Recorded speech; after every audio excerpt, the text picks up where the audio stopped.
ভারতকে আচমকা আক্রমণ করল চীন। हमारे सीमा पर जबरदस्त हमले चीनी फौजों ने किए।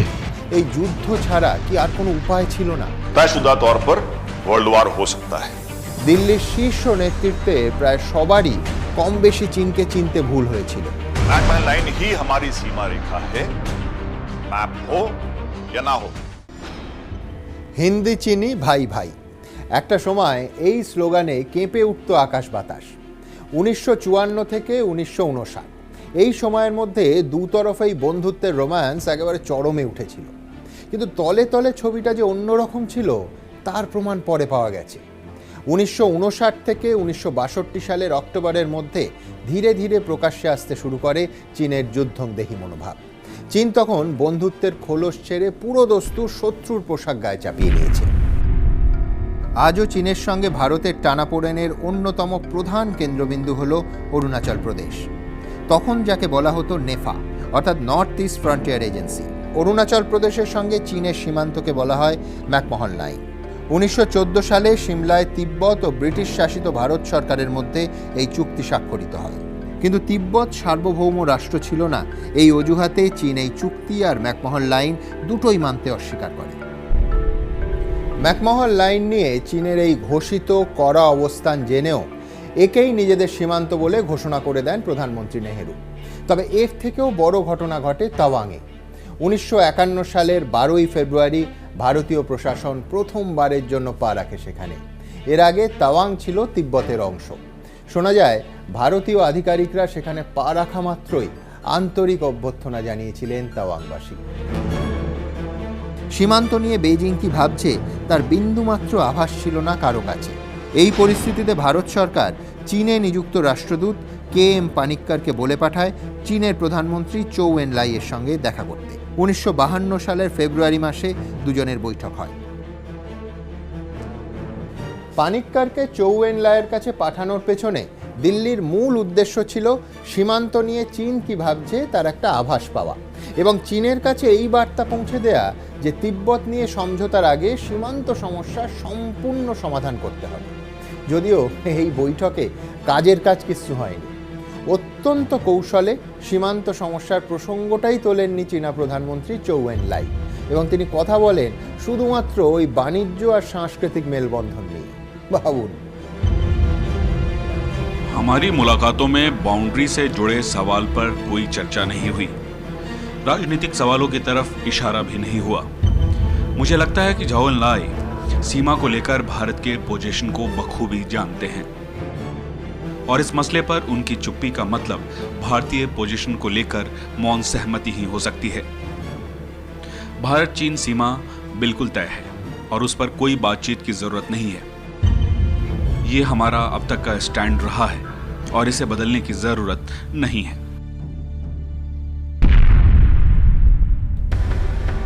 তখন বিদেশ মন্ত্রকও নেহেরুর হাতে।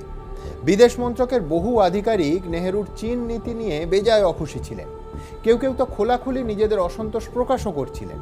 তারা চাইছিলেন সীমান্ত সমস্যা নিয়ে চীনের সঙ্গে মুখোমুখি আলোচনা হোক এবং যতক্ষণ না চীন ভারতের সীমাকে মেনে নিচ্ছে অন্য কোনো বিষয়ে সমঝোতা করার প্রশ্নই ওঠে না।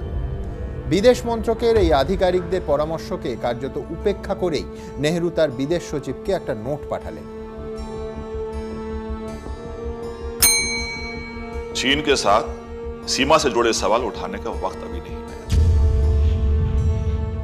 अगर कभी इसकी जरूरत पड़ी, खासतौर पे तब अगर हमारी सीमाओं को चुनौती दी गई, तो हम अपना रुख साफ कर देंगे।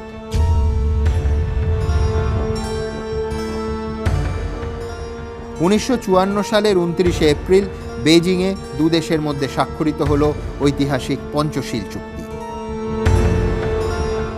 আনন্দবাজার পত্রিকার প্রথম পাতায় সেই খবর প্রকাশিত হয়। লেখা হয়, পিকিংয়ে ভারত ও চীন সরকারের প্রতিনিধিদের সঙ্গে চুক্তি স্বাক্ষরিত। সেই সঙ্গে প্রতিবেদনে এটাও জানানো হয়েছিল যে তিব্বতের ওপর চীনের সার্বভৌম অধিকার মেনে নেওয়া হলো। এই সমঝোতার মূল সুরই ছিল শান্তির আবহে বন্ধুত্বপূর্ণ সম্পর্ক বজায় রাখা। What are these 5 principles? Panchashil. আকাশ বাতাস কাঁপিয়ে তখন দিকে দিকে উঠছে হিন্দি চিনি ভাই ভাই স্লোগান। যা দেখে মনে হচ্ছিল আকারে, ঐতিহ্যে, সংস্কৃতিতে বিশ্বের দুই বৃহত্তম দেশের মধ্যে বন্ধুত্বপূর্ণ সহাবস্থানের এক নতুন দৃষ্টান্ত স্থাপন হতে চলেছে।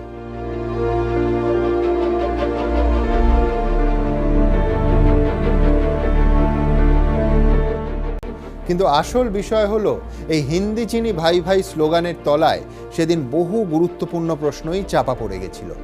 তার মধ্যে প্রধান হলো ভারত যাকে সীমান্ত মেনে নিয়ে এগোচ্ছিল, চীন কি তাকে আদৌ মান্যতা দিচ্ছে?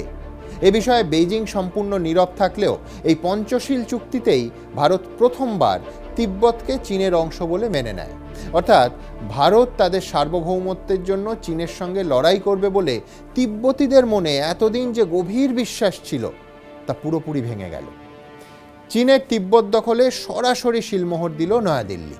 তবে এর পরিবর্তে চীন কিন্তু ম্যাকমোহন লাইনকে বৈধ বলে মেনে নিল না। অর্থাৎ সোজা কথায় চীন যা চাইছিল সেটা পেয়ে গেল, কিন্তু ভারত যা চাইছিল সেটা পেল না। এটা কি নেহেরুর বড় ভুল ছিল? আমরা এই বিষয়ে সরাসরি কথা বলে নেব বিদ্যাসাগর বিশ্ববিদ্যালয়ের প্রাক্তন উপাচার্য ইতিহাসবিদ রঞ্জন চক্রবর্তীর সঙ্গে। রঞ্জনবাবু, কিচ্ছু না পেয়ে চীনকে সেদিন এত বড় কনসেশন দিয়েছিলেন কেন পণ্ডিত নেহেরু? ভারত এই চুক্তির মধ্য দিয়ে তিব্বতের উপরে চীনের যে কর্তৃত্ব সেটা স্বীকার করে নিল, কিন্তু চীন এই ম্যাকমোহন লাইন সম্পর্কে নীরব থাকলো এবং এ বিষয়ে তারা বলল যে পরবর্তীকালে তারা কুওমিন্তাং মানচিত্র অধ্যয়ন করে এই বিষয়ে জানাবে। নেহেরুকে এই জন্য অবিবেচক বলা হয়ে থাকে। ঐতিহাসিকরা অনেকে বলেছেন তিনি দূরদৃষ্টি দেখাতে পারেননি। নেহেরু চাইলে তিব্বতকে একটা ঘুঁটি হিসেবে ব্যবহার করতে পারতেন। পণ্ডিত নেহেরু কেন তিব্বতকে চীনের অংশ বলে সেদিন এত সহজে মেনে নিয়েছিলেন তা নিয়ে প্রায় 6 দশক পর আজও প্রশ্ন ওঠে। নেহেরুর মতো একজন স্টেটসম্যান, দূরদর্শী রাষ্ট্রনেতা আজও তার এই সিদ্ধান্তের জন্য কঠোর সমালোচিত হন। কিন্তু প্রশ্ন হলো, সেদিন চীনকে সঠিক পথে কূটনৈতিকভাবে মোকাবিলা করতে হলে নেহেরুকে কি করতে হতো? তার সামনে কি কি অপশন ছিল যা সেদিন তিনি করেননি? এই গুরুত্বপূর্ণ বিষয়টা জানতে আমরা এবার সরাসরি কথা বলবো কলকাতা বিশ্ববিদ্যালয়ের অধ্যাপক ইতিহাসবিদ শান্তনু চক্রবর্তীর সঙ্গে। শান্তনুবাবু, সামরিক শক্তির দিক থেকে ধারে ভারে চীনের থেকে বহুগুণ পিছিয়ে থাকা ভারতের সামনে সেদিন কূটনৈতিক স্তরে কি কোনো বিকল্প ছিল যা দিয়ে চীনের মোকাবিলা করা যেত, কিংবা চীনকে নিয়ন্ত্রণে রাখা যেত?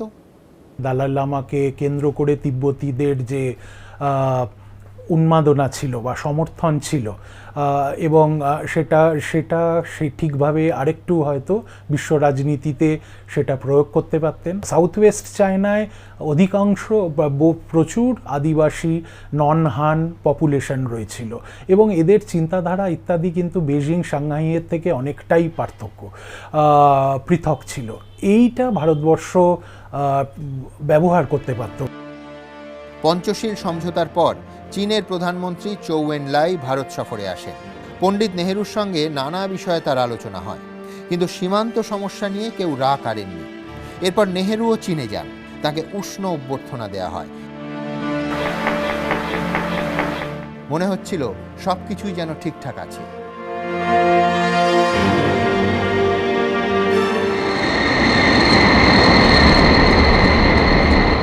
ঠিক এমন সময় 1956 সালের নভেম্বর মাসে ঘটে যায় বড় ঘটনা।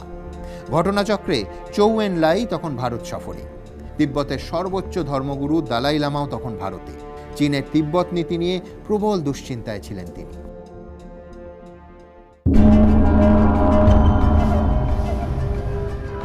आपको समझना चाहिए कि भारत आपकी सहायता नहीं कर सकता है।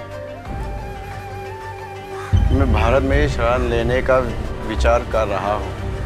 आपको अपने देश वापस जाना चाहिए और इस 17 सूत्री समझौते के अनुसार अपने देश में काम करने की कोशिश करनी चाहिए।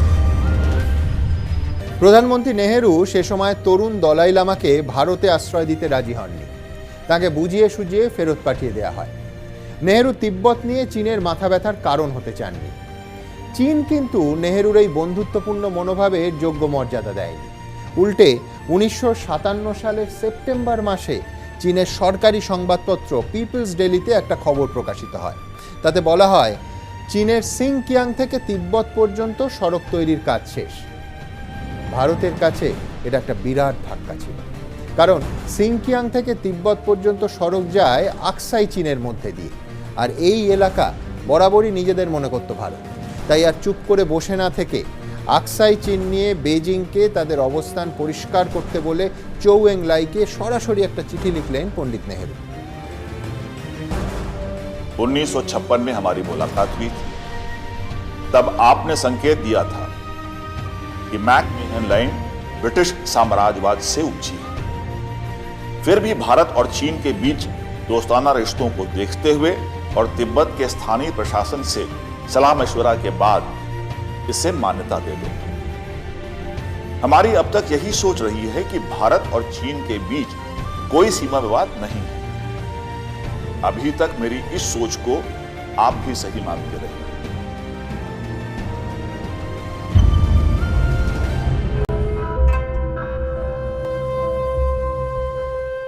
প্রায় এক মাস পর নেহেরুর চিঠির জবাব পাঠান চীনা প্রধানমন্ত্রী। তিনি লেখেন, ভারত ও চীনের সীমান্ত নিয়ে কখনোই আনুষ্ঠানিকভাবে কিছু ঘোষণা করা হয়নি। বিভিন্ন কাজে এতদিন ব্যস্ত থাকায় চীন আজ অবধি এই প্রসঙ্গ তোলেনি।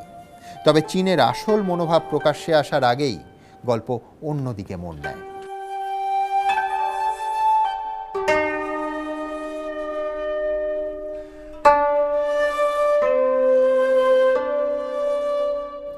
চীনের বিরুদ্ধে তিব্বতে শুরু হয় বিদ্রোহ।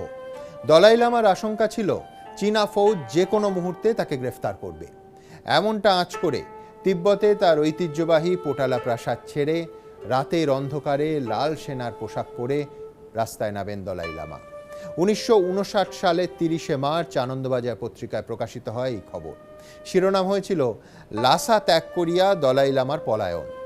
তারপর মা, ভাই, বোন আর জনা কয়েক অনুগামীকে নিয়ে অচেনা অজানা পথে, কখনো পায়ে হেঁটে, কখনো বা ঘোড়ার পিঠে, আবার কখনো ব্রহ্মপুত্র পেরিয়ে ভারতে প্রবেশ করেন তিনি। ভারত সরকার তাকে নিজেদের ভূখণ্ডে প্রবেশের অনুমতি দেয়। দলাই লামার সঙ্গে দেখা করতে মুসৌরিতে যান খোদ পণ্ডিত নেহেরু। 25শে এপ্রিল সেই খবরও প্রকাশিত হয় আনন্দবাজার পত্রিকায়। मुझे उम्मीद है कि भारत का मदद से तिब्बत को आज़ाद कर पाएंगे। दलाई लामा जी, तिब्बत की आजादी के लिए भारत चीन से लड़ाई नहीं शुरू कर सकता। मुझे तो ये लगता है कि पूरी दुनिया मिलकर भी तब तक तिब्बत को आजाद नहीं करा सकती जब तक चीन पूरा बर्बाद ना हो जाए। দলাই লামার সঙ্গে পণ্ডিত নেহেরুর সাক্ষাৎ ভালোভাবে নেয়নি চীন। ভারতে আসার পর দলাই লামাকে যেভাবে স্বাগত জানানো হয় তা চীনের উষ্মার কারণ হয়। এতদিন চীন তলে তলে ছক কষলেও প্রকাশ্যে অন্তত কিছু বলছিল না। কিন্তু দলাই লামাকে ভারত আশ্রয় দিতেই চীনের নোক দাঁত বেরোতে শুরু করে। দু দেশের মধ্যে সম্পর্ক নিয়ে কূটনীতি কম আর রাজনীতি বেশি শুরু হয়। ভারতে যার মাত্রা ছিল অনেকটাই বেশি। সংবাদপত্রের শিরোনামে তখন একটাই ইস্যু, ভারত চীন সম্পর্ক। সংসদে এ নিয়ে নানা প্রশ্ন উঠতে শুরু করে, আর একই সঙ্গে ধীরে ধীরে আলগা হতে শুরু করে ঘটনাবলীর ওপর প্রধানমন্ত্রীর নিয়ন্ত্রণ। আকসাই চীনের মধ্যে দিয়ে সড়ক তৈরি করা থেকে শুরু করে ম্যাকমোহন লাইন নিয়ে চীনের মনোভাব। সংসদে প্রশ্নবাণে বিদ্ধ হতে শুরু করেন প্রধানমন্ত্রী নেহেরু। তিনি চেয়েছিলেন চীনের সঙ্গে সম্পর্কের অবনতি খুব বেশি প্রচারের আলোয় যেন না আসে। সংসদে সমালোচনা কিন্তু বন্ধ হয়নি। বিরোধী সাংসদরা নেহেরুর বিরুদ্ধে তথ্য গোপনের অভিযোগ তোলেন, আর শেষমেশ সে নিয়ে বড় সিদ্ধান্ত নিতে তিনি বাধ্য হন। বিতর্কের মুখে চীন নিয়ে সংসদে শ্বেতপত্র প্রকাশ করেন প্রধানমন্ত্রী নেহেরু। তবে তারপরও বিরোধিতার আঁচ বিন্দুমাত্র কমেনি, কারণ এই শ্বেতপত্রে এমন বহু তথ্য ছিল যা বিরোধীদের সমালোচনা আরও বহুগুণ বাড়িয়ে তোলার পক্ষে যথেষ্ট। আর সেই বিরোধিতায় লাগে রাজনীতির রং, আর তার ফলে প্রধানমন্ত্রীর চীন নীতি রাজনীতি দ্বারা প্রভাবিত হতে শুরু করে। এর একটা কারণ অবশ্যই ছিল নেহেরুর বন্ধু এবং প্রতিরক্ষামন্ত্রী ভি.কে. কৃষ্ণমেনন। কৃষ্ণমেনন এবং তৎকালীন সেনাপ্রধান জেনারেল থিমাইয়া খুব কম বিষয়ে একমত হতেন। জেনারেল থিমাইয়া চীনকে শত্রু রাষ্ট্র মেনে নিয়ে যুদ্ধের প্রস্তুতি শুরুর পক্ষে মত দেন, কিন্তু মেননের মনে হয়েছিল আসল বিপদ চীন নয়, পাকিস্তান। তাই পাকিস্তান সীমান্তেই বেশি সংখ্যক সেনা থাকা উচিত বলে মেনন মনে করতেন। প্রতিরক্ষামন্ত্রী VK কৃষ্ণমেননের সঙ্গে সেনাপ্রধানের চরম মতপার্থক্যের খবর সংবাদ মাধ্যম তখন পায় যখন আচমকাই ব্রিজমোহন কলকে লেফটেন্যান্ট জেনারেল পদে বসানো হয়। 12 জনকে টপকে ব্রিজমোহন কল লেফটেন্যান্ট জেনারেল হন। কল নিজেকে নেহেরুর আত্মীয় বলে প্রচার করতেন। উল্টো দিকে দ্বিতীয় বিশ্বযুদ্ধের অভিজ্ঞতা সম্পন্ন জেনারেল থিমাইয়া কলকে লেফটেন্যান্ট জেনারেল করার একেবারেই পক্ষপাতী ছিলেন না, কারণ কলের যুদ্ধের কোনো অভিজ্ঞতাই ছিল না। আর এই চরম বিবাদের জেরে জেনারেল থিমাইয়া শটান ইস্তফা দেন। ये लीजिए मेरा इस्तीफा। आज के बाद मैं इस देश की सेवा नहीं कर पाऊंगा। नहीं नहीं नहीं, आप ये इस्तीफा अभी तुरंत वापस लीजिए और इस्तीफे के बारे में मुझे दूसरा पत्र दीजिए। लेकिन सर, देखो टिमी, मेरी बात ध्यान से सुनो।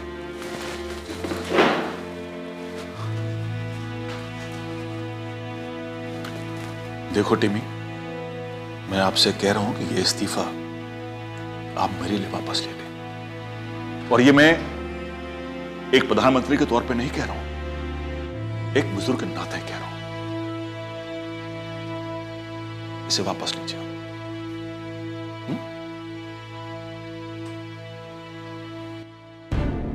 শেষ অবধি স্বয়ং প্রধানমন্ত্রীর অনুরোধ রেখে নিজের ইস্তফাপত্র ফেরত নিয়ে নেন জেনারেল থিমাইয়া। আর এরই মধ্যে নেহেরুর হাতে এসে পৌঁছয় চীনের প্রধানমন্ত্রী চৌ এনলাইয়ের জবাবি চিঠি। কি ছিল সেই চিঠিতে? ভারত চীনের সেই প্রস্তাব মেনে নিলে কি হতো? তাতে কি ভারতের লাভ হতো, নাকি বেইজিংয়ের এই প্রস্তাবে নয়াদিল্লি রাজি হলে চীন ভারত দুপক্ষই উইন উইন সিচুয়েশনে থাকতো? এর উত্তর কারোর কাছে না থাকলেও বন্ধু চীনের এই বিশ্বাসঘাতকতা যে গোটা দেশকে নাড়িয়ে দিয়েছিল তা নিয়ে সন্দেহ নেই। कर चले हम पिता जानपन साथियों, हम तुम्हारे हवाले वतन साथियों। कर चले हम पिता जानपन साथियों, हम तुम्हारे हवाले वतन साथियों। চীনের প্রধানমন্ত্রীর পাঠানো সেই চিঠি খাম থেকে আপনাদের জন্য বের করব পরের পর্বে। কি লুকিয়েছিল সেই চিঠিতে? নেহেরুর কি প্রতিক্রিয়া ছিল তা দেখে। বরফ ঢাকা হিমালয়ের সেই যুদ্ধ আর তার নেপথ্যের রোমহর্ষক বাকি গল্প আপনাদের শোনাবো ভারত কথার আগামী পর্বে। আজ আমরা যে সময়ের কথা বলবো, বুঝলেন, তখন ভারত চীন সম্পর্কে চিট ধরে গেছে। भारत और चीन की सीमा कभी तय नहीं हुई है। চৌ এনলাইয়ের চিঠি থেকে একটা বিষয় একেবারে স্পষ্ট হয়ে গেল। इससे बड़ी बेवकूफी की बात हो ही नहीं सकती। এই কথা শুনে প্রচণ্ড রেগে গিয়ে কংগ্রেসেরই সাংসদ মহাবীর ত্যাগী নিজের মাথার টুপি খুলে বলেন, আমার মাথাতেও দুগাছা চুল নেই, তা বলে কি মাথাটা অন্যকে দিয়ে দেব? समस्त फॉरवर्ड पोस्ट पे अब सेना की तैनाती होनी चाहिए सर। সেনাবাহিনীর যে 4th ডিভিশনের ওপর নেফা রক্ষার ভার ছিল, তাদের পাহাড়ে যুদ্ধ করার কোনো প্রশিক্ষণই ছিল না। अगर चीन को मैंने एक्साई चिन्ह दे दिया तो मैं प्रधानमंत्री नहीं रह सकता। ভারত চীন যুদ্ধ কেবল সময়ের অপেক্ষা।